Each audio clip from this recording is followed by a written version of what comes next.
Hey everybody, Ben Affleck has revealed the #1 acting challenge he ever underwent.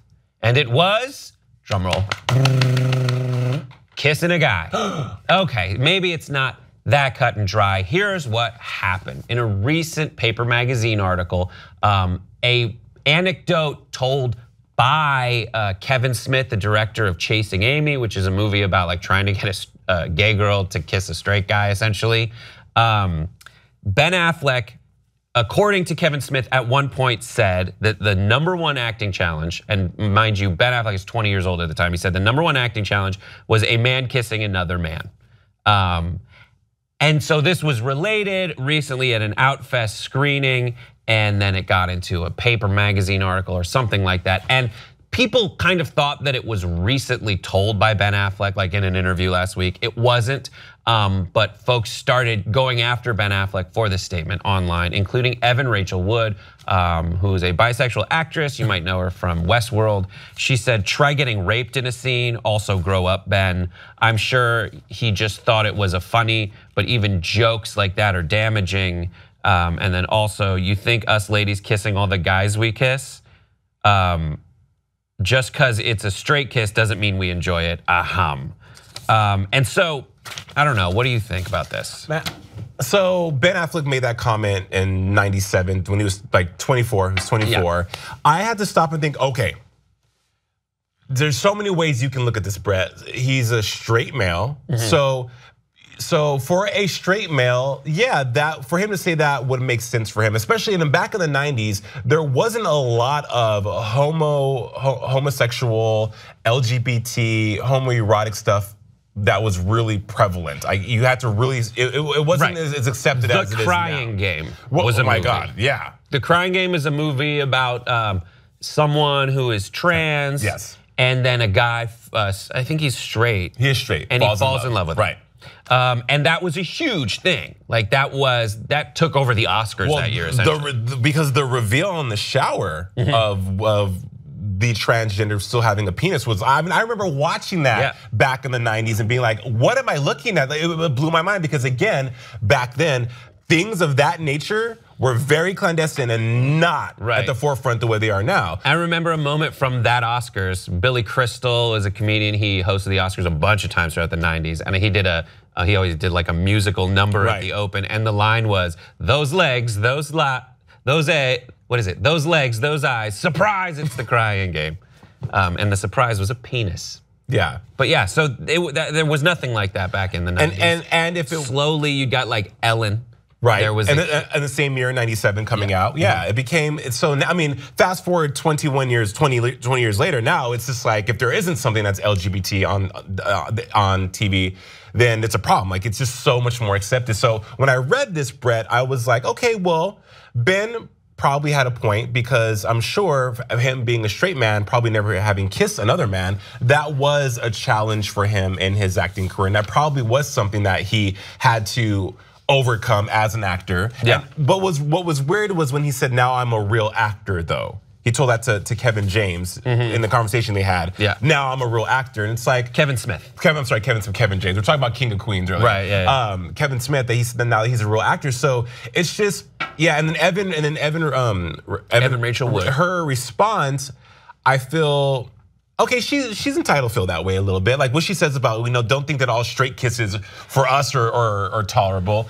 But I think she needs to realize that, hey, he said this so long ago, and things are changing. I don't think he made anything bad by it. So this is a snapshot, you're right, of a bunch of different stuff. Evan Rachel Wood, I think a lot of us go through that thought process where we'll see a quote somewhere. Maybe the writers irresponsibly put it in a certain way to make it seem more salacious and get rid of some of the context.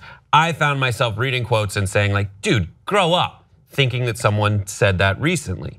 And I think Evan Rachel Wood then does kind of take another stance that I identify with, which is to say, all right, her next thing was, I'm sure he just thought it was a funny, but even jokes like that are damaging, which is true. Sure. They can be damaging. And so I also look at Ben Affleck, and it's possible, as Kevin Smith kind of relates, and he apologized for it, that it is a story that was told in one context about something a long time ago, and the times have changed. Ben Affleck doesn't necessarily feel that way, and we just have to take that into consideration. So the idea that we need to go after like Ben Affleck right now for that, I just don't think we have to do that. I don't think so either, Brett. And then, but that's what social media's knee-jerk reaction is, because Evan Rachel Wood also got a lot of flack for her tweets. Yeah, she took them down, right? Because of all the disparaging comments and all the hate comments that she got.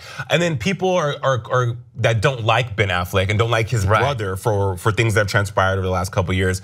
Are like, I could see him being homophobic. I could totally see him being anti-LGBT or because of how they perceive him. But we don't know. I think, again, like you said, this happened so long ago, we shouldn't take it out of context. Dude, I had to kiss a guy in a play. And it was the single greatest acting challenge of my career. But then again, like I didn't have a big acting career. So let me ask you about that, Brett. Because I've had actor friends too who are straight that have had to kiss other males. For you, first of all, what type of kiss was it? Okay, so here it was called "Is This Seat Taken?" and it was a story of Ted. It was written by our director Ed, who it was his entire story. And the thing was, I was in 2 plays that summer. One was Sexual Perversity in Chicago, which is a Mamet play, and I was in that with Joanna, and Joanna was dating the guy I was in Is This Seat Taken with, and I had to kiss both of them, and they were dating each other. It's like an indirect threesome. It was just like this weird indirect threesome. It was so weird. They're both so great, but for the guys, it was like 2 straight dudes, and we had to kiss, and it was like the stranger, and it was like clearly Ed's like fantasy, like whatever. So it was like this guy who didn't know he was really gay until like this moment confronted him, and this older, more like mature guy was there. So we had to bring in like the heavy hitters from the drama department because it was in college, and Kay Kostopoulos, I think was her name, was like, all right, here's what we're gonna do. We're not gonna do the kiss until a week from now. And we're like, okay. She's like, we're gonna choreograph it, and it'll be 1, 2, 3, kiss. So the 1 is, and let's just get into position. And it was like, all right, you get on the bed, you pretend to kiss here, you don't, get over, flip, and then it was like a dance. So it was like 1, 2, 3, kiss. Right. And we did it like for a week. It was just, we did the scene, and then Kay would show up and just be like 1, 2, 3, kiss. And we're acting at the time and get like the feeling for what actually has to happen, when we have to communicate back and forth to each other. And then at the end, it was just like, we had done the blocking so much, and you're like we were all people, we're just like, I'm not, like I'm grossed out by my own facial hair, like to then like see this scruffy guy and we had to rub facial hair together is like the part where I don't get why like my girlfriend wants to kiss me, because it's like so scratchy. I had to experience that, but yeah, by the end it was just like something that we had to do. It was a scene where I had to just cry beforehand, so that was like that. Compared to it, I guess the crying was like a much bigger challenge than like something that by the time we actually had to execute it was just like 1, 2, 3, 4. I'd say that we weren't like either of us like grossed out by it like you would imagine. Like your fear is that Ben Affleck was like, this is the grossest thing ever. So we were just like, this is gonna be weird. I've never done this before. So to have Kay just kind of be like, take all the guesswork out of it. Yeah, totally. It was great. It was nice to have like a professional there telling everyone we're all gonna be professionals. Let's not call this gross because you can't think of it that way because your character can't think of it that way, or anything like any bad negative energy was just like put out to the side. And all weirdness was of us never having done that was taken aside because of a professional. It was really great. Professionalism is the right word for it, because a lot of actors, I mean, there's something to be said for people who take their craft seriously.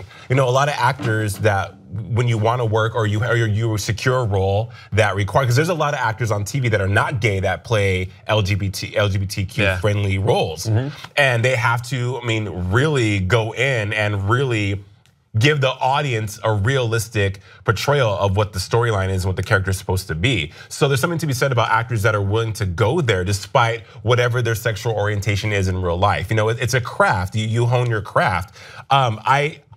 I have an actor friend who will not kiss another guy. Oh, really? Yeah, but that mainly leans on his own. I think, and I mean, I am a gay male, so I don't have problems kissing females either. I've made out with plenty of girls, had sex with plenty of women. However, good for you. All through the 90s in high school, I was Captain Sausage, man. I was just like, where make it happen, just get it in, hole to hole. But I think that some people public service announcements. A hole's a hole. Just kidding. Sophie's like, you chauvinistic piece of shit. But I'm kidding, you guys. I digress. Love you, audience. But I think that for my friend who's an actor that refuses to kiss a guy, so weird. It's more about his own sexuality. It's more about his own insecurity. Going back, sounds like insecurity. It could not be. Going back to Zeke on the cover of the ESPN body issue. All the people saying that, oh, that's gay, that's gay, that's gay. Being over a picture, you really have to stop and think about, well, what bothers me about certain things. I would never. I never had the instinct in this play to be like, I'm not going to kiss a guy. Yeah, because if I would cast that actor in something where he didn't have to kiss a guy, but it like got close to it, because maybe that person is just so transparent about their insecurities when you get real close on a camera. But here's the thing with my play, it was a month-long run. So I had to kiss this guy like every day for a month. It's just by the end, it's just the weirdness is more about like the difference between different performances. And like you find yourself like mad that you didn't execute, like an 11-year-old me at the time of Ben Affleck saying probably was like, that's girls kissing boys. But then 22-year-old me is like, fuck, I didn't kiss that guy right. I wish I kissed him more romantically, because that's the audience. And then you try different things, like, because with a play you get to develop it throughout the month. And so it's like, what if it's more aggressive? And like all those, there was no place for that kind of insecurity about like, oh, whatever, because you just want the best performance to further the story itself. And that's just a testament to your professionalism as an actor. What kind of kiss was it though? Was it just like a peck, or was it like a full? It was aggressive. It was, I think, aggressive. Okay, so the thing was like I'm sitting in my bed reading Shakespeare out loud to myself, whatever. And then it's like a Romeo and Juliet scene, and then John shows up and goes, he like completes the line, and I look, like, oh, and then I go, I have forgot why I did call thee back or something like that. And then he comes in, and then we play out the scene from Romeo and Juliet. He sits, and then he like kind of kisses me, and then you do that. I jump back like, oh my God, how dare you? And then I take a moment, and then I like flip him and go after it. Beast. So and then the lights cut out. Nice. So I think only we had to do the little kiss, and then the turn, and then lights were going out as like I went after it. But yeah, it leads to the imagination. I remember when Ed was like, all right, we're gonna read this scene, and I'm like, oh God. Because I guess, I don't remember everything, but I bet it was something like, oh my God, you want me to do this? Like, I've never done anything like this before. I don't wanna fuck it up for you. He's like, no, it'll be fine. He's like this Indonesian English man who talks like this, and he's just like, oh no, Brett, it'll be totally fine. We'll work on it. And then that was it. We just figured it out. You know what kisses I hate, Brett, on camera that if they're of same sex is the ones where, like, if you ever watched Sex and the City, the movie, the first one, where all the girls, Samantha, Charlotte, Carrie, and Miranda are all walking, and then the cute guy walks by, and they go, ooh, and then he grabs the guy behind him and starts making out with him, and it's like on the cheek. I hate that. Like, where it's so fake, it's so contrived. Just don't do it. Well, that's what's interesting. Don't do it. And I could talk about this forever, but like the development of what people were doing that they thought was helping. Yeah. And just like that, it's like, and then we'll have the guys kiss. But it's like, that's not for the furtherance of that community necessarily, even though Sex and the City itself was written by a lot of gay men for straight women. We know what we're talking about. And then, but like a lot of it, they thought it was helping, but then I don't know if it necessarily was. At least it got the conversation out there, where if you look back on those like groundbreaking moments, you realize it's weird. And then there's also like the trope of, there's a movie called Planes, Trains, and Automobiles, where like the guys wake up spooning and they're like, ew, this is the grossest thing ever. Like in in the movie Chasing Amy, while it is misguided in many ways, where the central premise is like, I can turn this gay girl, you know, at least they were doing like same-sex kisses and they're trying to do something. Yeah, even though very now progressive for '97. Anyways, ooh, spooning. We've got a lot to get to. So, what do you guys think? Have you kissed a guy before? Have you ever kissed a same-sex person? Any actors out there have to do those same-sex kisses? Give us your thoughts in the comments section. We'll see you next time.